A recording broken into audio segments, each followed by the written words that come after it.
Welcome to Luca is a Billionaire, where the only thing I invest in is your answers. In this video, I will explain how to adjust headlights on a Mercedes E-Class. First, park your vehicle on a flat surface, ensuring it faces a wall about 25 feet away. Make sure your tire pressure is correct and that your fuel tank is at least half full.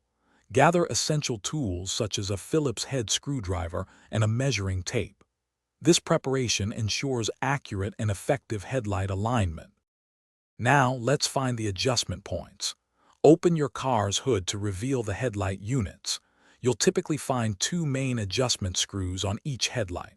One screw controls the horizontal movement of the beam, often indicated by an arrow pointing left and right.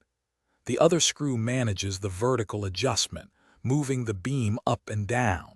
Familiarize yourself with these before proceeding. With the adjustment screws located, it's time to fine-tune your headlights. Use your screwdriver to turn the vertical adjustment screw, which will raise or lower the beam's cutoff line on the wall. Next, rotate the horizontal screw to shift the beam left or right. A good starting point is to aim for the cutoff line to be about 2 inches below the center of your headlight height. After making your adjustments, it's crucial to perform some final checks.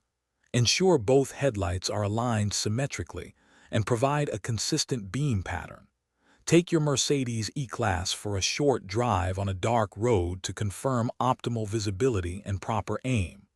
Remember, your owner's manual can offer specific recommendations for your particular model, ensuring the best possible results. Thanks for watching and please subscribe. It's the best investment you'll ever make.